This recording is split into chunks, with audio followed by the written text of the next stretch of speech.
I'm Vanessa Kanbi and I'm here at Sunta Box, which is made by Shelter Space.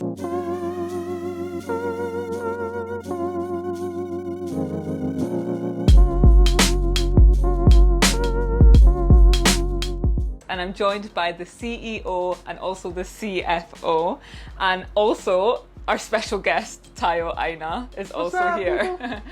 And we have been staying here for the past night and it's such a beautiful place, like the setting is amazing. So I wanted to find out more about this tiny home and how they've built it, how much it costs, so we're going to get into that today.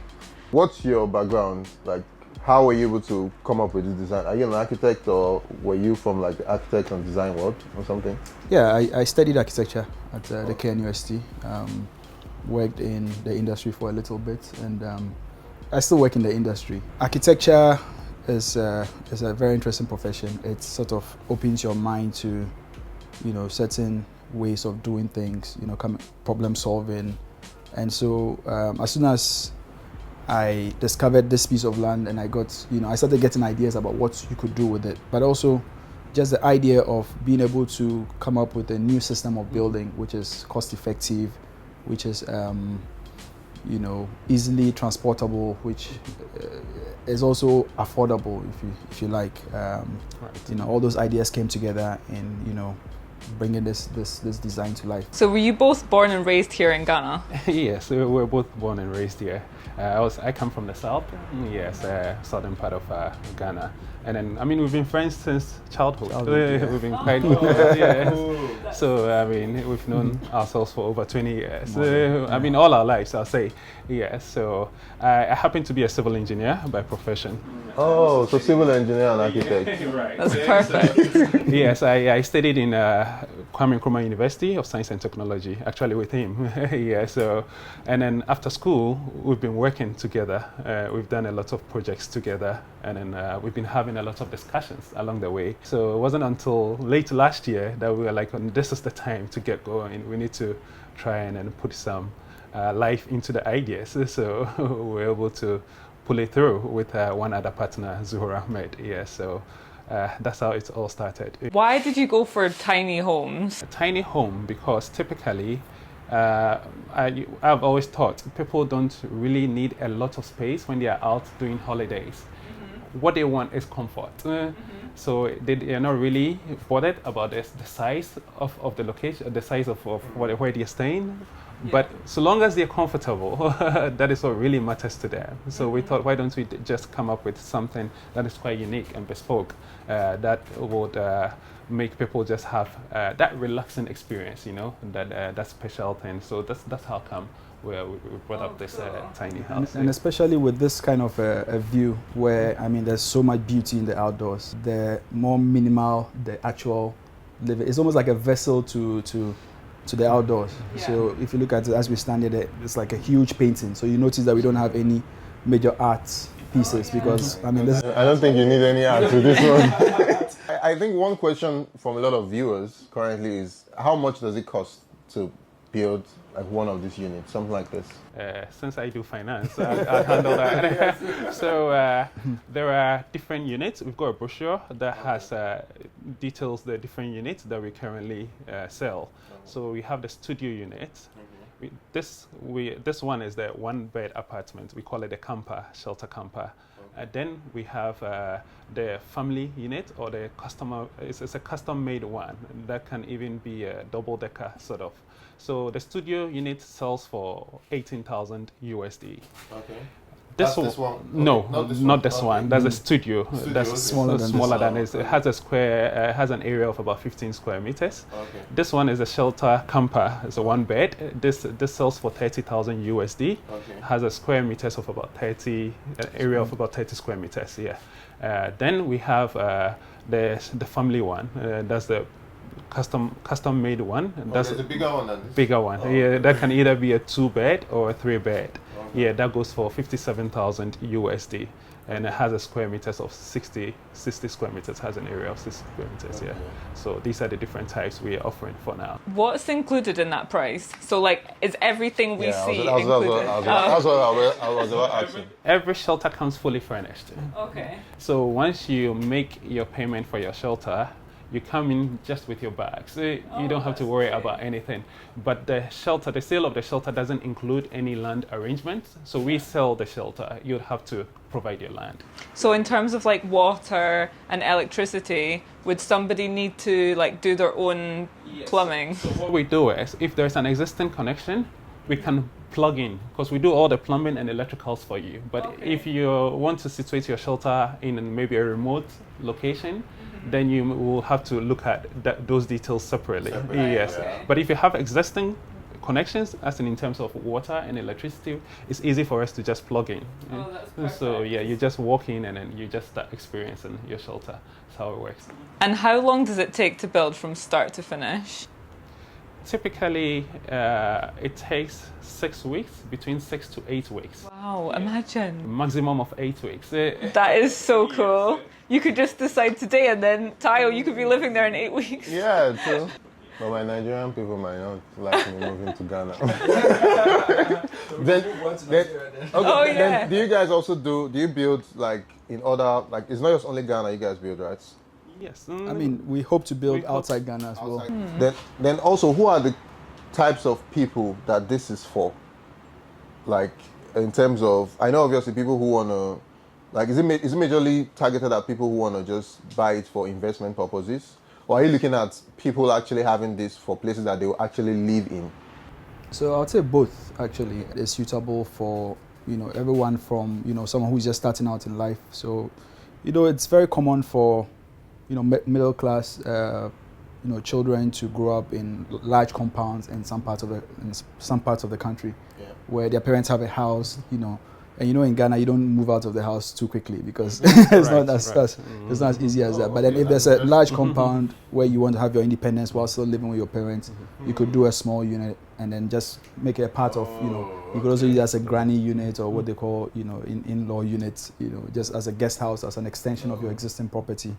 You could also use it as a pool house, for example, a place, something to entertain your guests, It could also be something for a remote location. Right. Maybe you just want to have a place where you could always drive out to on the weekends and, just be in nature. And, because it's actually prefabricated and it's also mobile. So you could even have it on top of a skyscraper, for example, if the structure allows it, as a, if you like, as a penthouse of sorts. So many uses. So in construction of this, is it all wood or is there like a container type structure? Because I know I've seen some houses done with like metal containers. So is yours all? Can you just give us some whatever behind the structural components, design and stuff like that? Yeah, typically, so what we've used is what we call the engineered wood, right? So we've tried to limit the amount of metallic or materials that go into this. So basically, it's a lot of almost 100% wood. Yes, but it's engineered wood, treated wood. Yes. So we have the main frame that consists of special wood, which is readily available on the market store. Then we come to the finishes that you can see now. So the structure in itself, what holds it, is an engineered wood, and then that is quite solid. It's akin to concrete or sometimes even steel, the properties of that wood. Yes, it's quite solid. Yes, so we've chosen that material specifically for these units. Is it durable? Obviously, right now we're beside the sea, and I know that that sea salt air can damage things, basically. So how durable is it? It is durable. These are tested materials. In engineering, we have something we call the strength of materials. So where we're able to induce some stress on these materials just to test their capabilities, to see how well they will be able to withstand a certain extent of loading. And then it's quite durable. And then because it's treated as well, it lasts for a very long time. You don't have to worry about bugs or anything like that.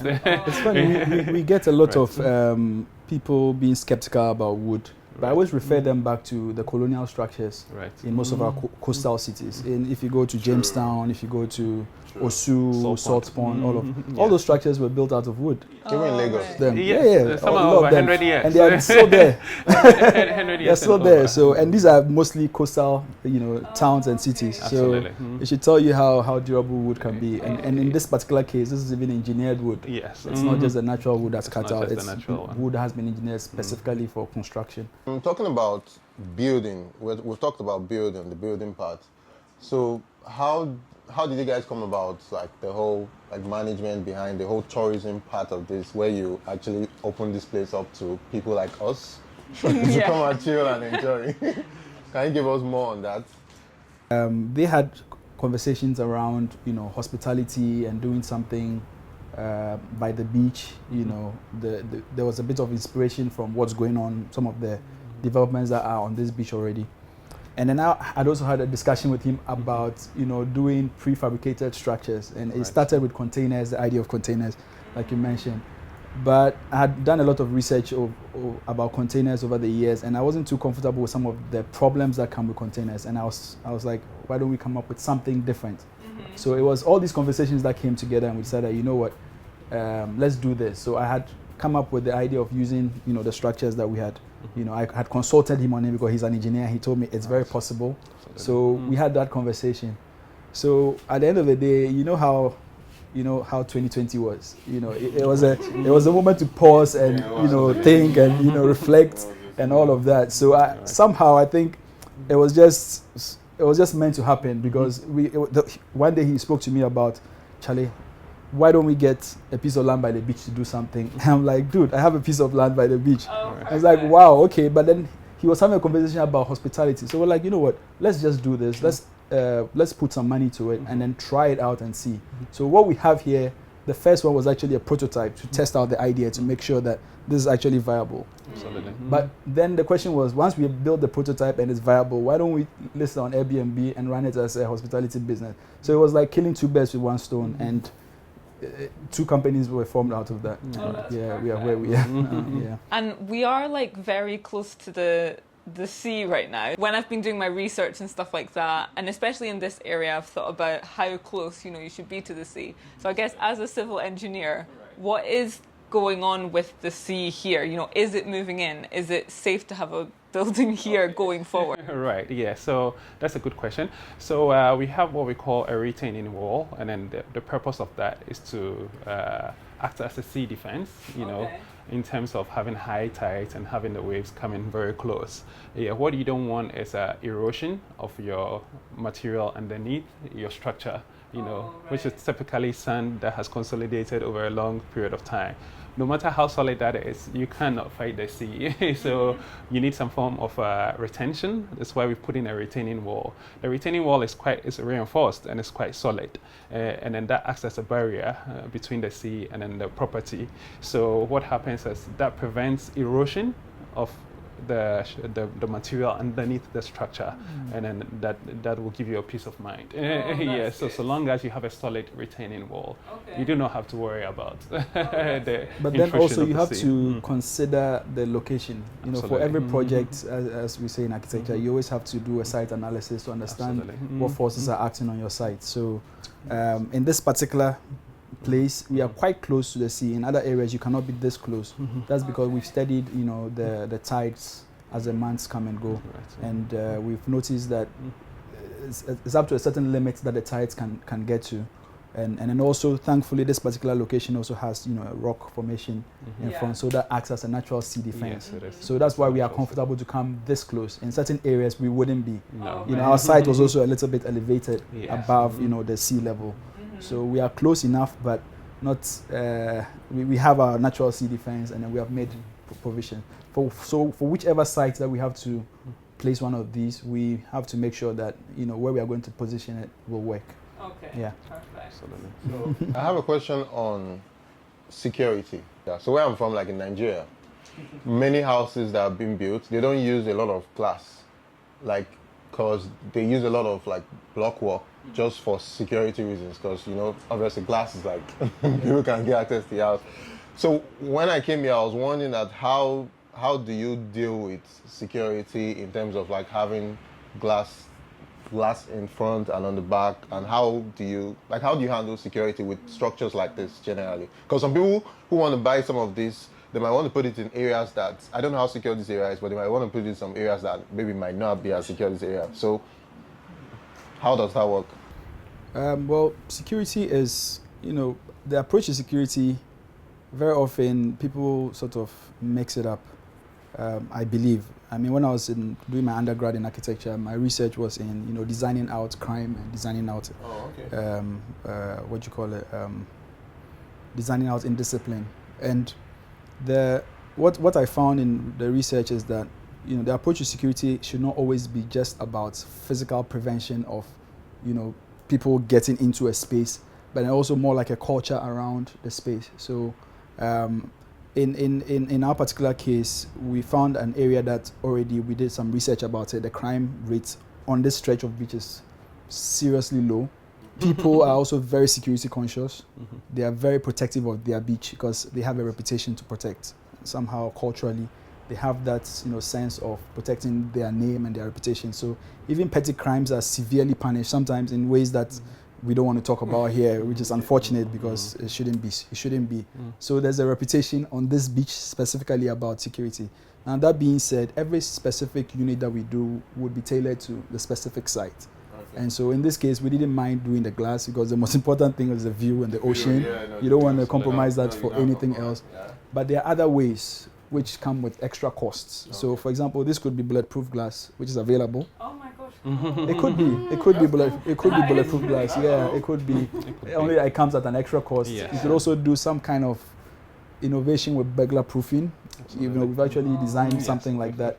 That design. So if you're in, you can open it all up and then you're fine. It doesn't interrupt the view and everything. But when you're going to bed, you close it all up. So that can also be, but that comes at an extra cost. And it's not every site that you need all of this glass.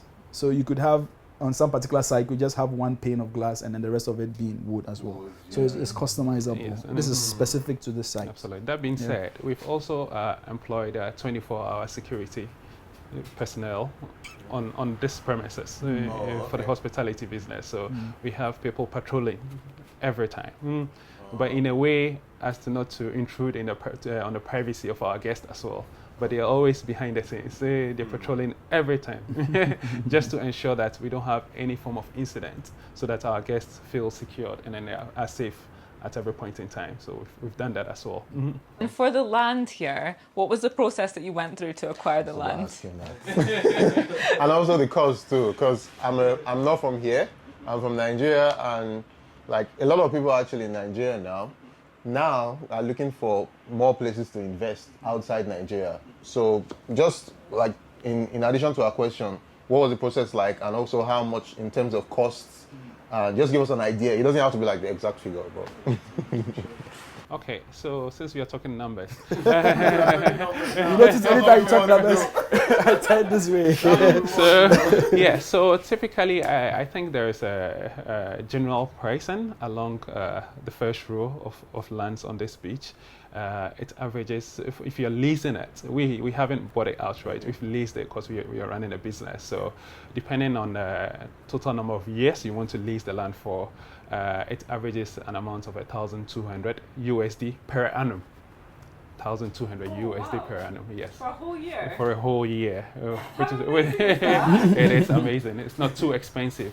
And it's an open secret because if you ask around, people will tell you. So that one too, is it for a plot? Yes, it's what they call a plot. What they call a plot. So this is a plot. It's just like 100 square meters. 100 is like 10 by 10 meters for a plot on the beach, on the beach front. It's not a regular size plot. Yes. So a plot on the beach is around 100 square meters. Okay. Yes, like 10 by 10 meters. So that's really small. Yes, so that's why you pay 1,200 or 1,200 USD for. Yeah, but it's still worth it if you're running a business. No matter how you look at it. And this is a convention on this specific beach. Based on their traditional systems and how they are land administration. So it's not a general thing that works everywhere. And do you lease it from? Is it like a local chief, or is it families that own the land on this stretch? Okay, so the families own the land on the stretch. Oh, right, okay. But then again, they interact with the chief, and we have met the chief of this area as well, who is quite happy with what we are doing here. The families are also happy because we've generated some sort of business in there. Nice. And then we've always recruited local labor for almost everything that we do, except for specific roles that require certain technical capabilities. But for all the general labor and then for all those we use in running the day-to-day activities, we've recruited them from the local area.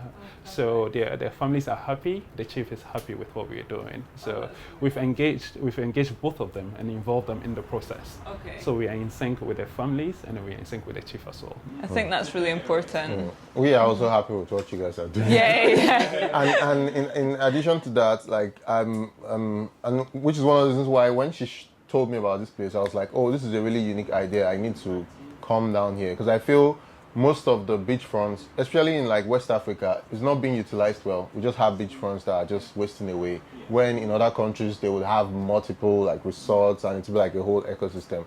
So, in terms of having a place like this and listing it on like Airbnb, how long do you feel like you would use to recoup your investment? Because I'm sure that's a question a lot of people want to know. Like, okay, if I was to buy a unit from Shelter Space and put it on the beach somewhere, like what is the occupancy rates and stuff like that, and how long will it take to recoup the investment? Okay, so in terms of breaking even, after investing, so we did what we call the worst case scenario analysis, where we looked at people coming to stay for 3 nights in a week, so a maximum of 12 nights in a month, and then looking at that, it will take you maximum of 1.5 years to recoup your investment. Really? Yes, so that is the worst case scenario analysis. Wow. That's for the worst case scenario. So when we started off, our first investor, we shared the revenue that's coming in, which they looked at the bookings and they were like, you guys are superstars. How did you do that? Because we didn't just beat the projections. We actually, in Ghana, we scattered the projections. So we, instead of doing the worst case, which were 12 nights per month, per calendar month, we were able to do like twice of that. Really? Yes. And then our investors were like, wow, you know what, we think we need to do 2 more. And they were like, hey, hold your fire. We're just getting started. So it was quite unbelievable. And then since then, we've had a lot of others coming in to buy in. As we are speaking to you guys, we've started with the 2 other shelters. The 3rd one is almost done, and then the 4th one is starting next week. Yeah. Wow. So it is quite an interesting investment, and we are not just looking at this beach. We are looking at so many other areas. Yes. Oh, that's cool. So that means there's a huge return on your investment. So there is. For me, return on investment is critical. Yes. When we are doing pitches to investors, I told them that, look, if you have any idea that can give me half of what you half of what we are proposing, I'll gladly give you money. I told that to investors. They're like, wow, I'm really confident. I'm like, yes, I am. Because a lot of research has gone into this. It's taken years. Like Hassan rightly said, I engaged him for a long time. I engaged Ahmed, our other partner, for a long time as well. And then we took our time before coming up with this. And one thing that was very important to us when we started was to just build one, because we didn't want to talk to anyone, we didn't want to say anything or try to even market our business without having something to show. So I think that was what really got things going, because we're so confident about what we're doing. We poured like as much money as we could to just make it happen. And then before we're done with the first one, we already had an investor for the second. And so we built about in about 8 weeks we had two units, already in 8 weeks. Yes. That is so good, but I think it's so unique, and that's why it works. There's literally nothing like it in Ghana that I've seen personally, and even the finishing, the way it looks, like it's really trendy, and it's just been done so well. So yeah, thanks guys. This is my new spot whenever I'm coming to Ghana. You should always. What we're going to do for you is we'll give you a gold membership card. Whenever you're in Ghana, you just give us a phone call. So we'll make a special reservation for you. Yes. Perfect. So thanks so much for watching. If you're interested in these properties, go in the description below and I'll put an email there that you can email and find out more information. And if you haven't done so already, please do hit that subscribe button and press the bell. And if you haven't subscribed to Tayo's channel, you also have to go over there and subscribe to his channel. And if you go over there, you'll actually see a full tour of this place as well that we did on his channel. So yeah, see you guys later. Thank you. Thanks so much for watching this video. Check out Tayo Aina's page to get the full walkthrough and full experience of what it's like staying there. And if you haven't done so already, please do subscribe to my channel, subscribe to Tayo's channel, and see you soon. Bye.